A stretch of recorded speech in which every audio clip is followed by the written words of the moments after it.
ఈ రాష్ట్రంతో పాటు ఈ దేశం మొత్తం గత నెలలో 8% దేశం యొక్క జిఎస్డిపి గ్రోత్ ఉంది. జిఎస్టి గ్రోత్ ఉంది 8%. ఒకే ఒక్క రాష్ట్రం దేశంలోనే అతిపెద్ద రాష్ట్రాలలో ఒకే ఒక్క రాష్ట్రం మైనస్ గ్రోత్ చూపించినటువంటి రాష్ట్రం ఏపీ రాష్ట్రం. 792 కోట్ల సంపద ఆవిరైపోయింది ఒక్క నెలకి, -6%. ఈ రాష్ట్ర ఖజానా ఆవిరైపోతుంటే సంపద సృష్టి అని అభూత కల్పనలతోటి ప్రజల్ని యామార్చేటటువంటి ప్రయత్నం చేస్తుంది కూటమి. ఎక్కడ ఉంది సంపద సృష్టి అని అడుగుతున్నా. మీరు వచ్చినటువంటి 7 నెలల్లో 1,19,000 కోట్లు అప్పు చేయడంలో సంపద సృష్టి ఉందా? ఆవిరైపోతున్నటువంటి జిఎస్టి వసూళ్లలో సంపద సృష్టి ఉందా?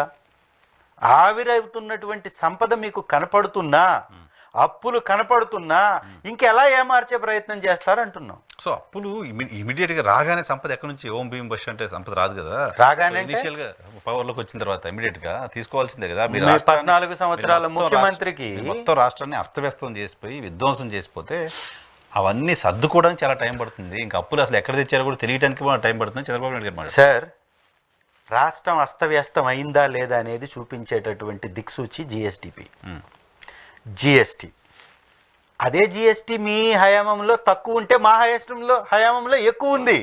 ఇది కనపడుతుంటే మళ్ళీ మీరు ఆవిరైపోయింది సంపద లేకపోతే విధ్వంసం జరిగింది అని ఈ తప్పుడు మాటలు మాట్లాడుతూ ఉండడం వల్ల ఉపయోగం ఏముందని కూటమి నేతలను అడుగుతున్నాను నేను. జిఎస్టియే కదా ఆర్థిక వనరులను చూపించేటటువంటి ఇండికేటర్ కదా. ఆ ఇండికేటర్లో మీ యొక్క గ్రోత్ మైనస్లో ఉంది, మా గ్రోత్ ప్లస్లో ఉంది. ఏపీ రాష్ట్రం పెట్టుబడులకి అగ్రగామిగా కొనసాగింది మా ప్రభుత్వంలో. ఈజ్ ఆఫ్ డూయింగ్ బిజినెస్లో కంటిన్యూస్గా 4 సంవత్సరాలు నంబర్ 1 స్టేట్ ఏపీ రాష్ట్రం.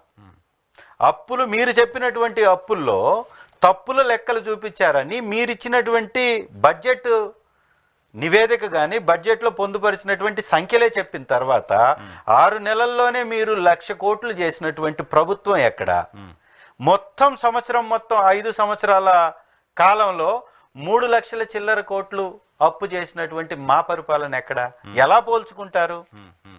ఒక్క పథకాన్ని ఇవ్వకుండా, అది కూడా మీరు సింగిల్ పథకం ఇవ్వకుండా పెన్షన్లు ఇస్తున్నారు.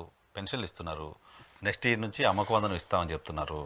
రైతు భరోసా 20,000 రూపాయలు ఈ సంక్రాంతి తర్వాత ఏదో ఇస్తామని చెప్పింది ప్రభుత్వం. మేజర్ హామీలన్నీ అమలు అవుతున్నట్టు కనపడట్లా. అమరావతి ఒక పక్క పనులు అవుతున్నాయి.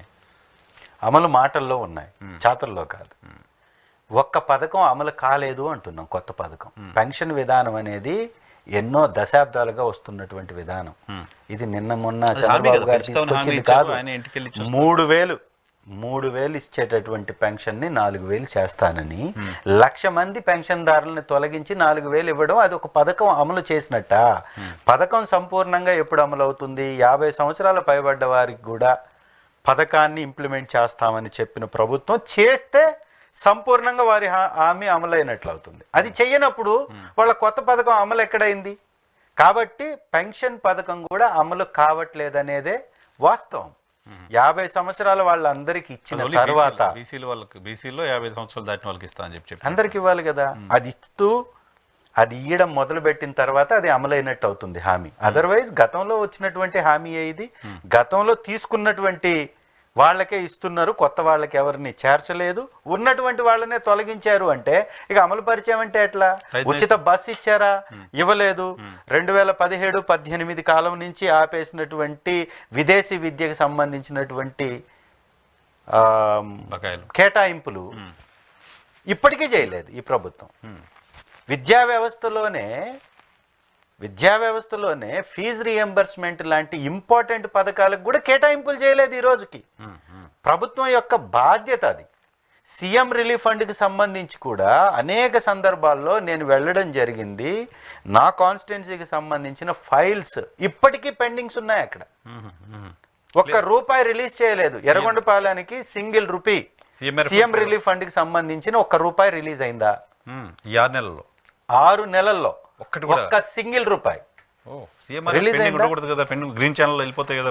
ఫైల్స్ మొత్తం మాయం చేయడం, సింగిల్ ఫైల్ ను కూడా ఇప్పటి వరకు తీసుకోవాలా, ఇచ్చిన ఫైళ్ళన్నీ మాయం చేయడం. ఏ వ్యవస్థ నడుస్తుందని అడుగుతున్నాం. నేనేమంటున్నాను సార్, ప్రజలు బతకాలంటే, ప్రజలు సుభిక్షంగా ఉండాలంటే నిత్యావసర ధరలు తగ్గి రావాలి. ఆ పరిస్థితి ఉందా? మనం పండించినటువంటి పంట కొనడానికి మద్దతు ధర చెల్లించలేనటువంటి ఈ ప్రభుత్వం ప్రజలు కొనేటటువంటి నిత్యావసర సరుకులను మాత్రం విపరీతంగా పెంచేస్తుంది. బాగా పెరిగినాయి ఇప్పుడు ధరలు విపరీతంగా. దానికి ఎగ్జాంపులే ఇప్పుడు నేను చెప్పినటువంటి పెట్రోల్. హైయెస్ట్ వసూలు చేస్తున్నటువంటి రాష్ట్రం ఏపీ రాష్ట్రం. దాంతోపాటు అన్ని పెరుగుతాయి కదా. ఒక ట్రాన్స్పోర్టేషన్ దగ్గర నుంచి, విద్యుత్ దగ్గర నుంచి ఎవ్రీథింగ్ పెరిగినప్పుడు ఆటోమేటిక్గా నిత్యావసర సరుకులు ధరలు పెరుగుతాయి. విద్యుత్నే ఛార్జెస్ పెంచిన తర్వాత ఇక అందుబాటులో ఏముంటుంది? విద్యుత్ లేనటువంటి రాష్ట్రాన్ని మనం ఊహించుకోగలుగుతామా?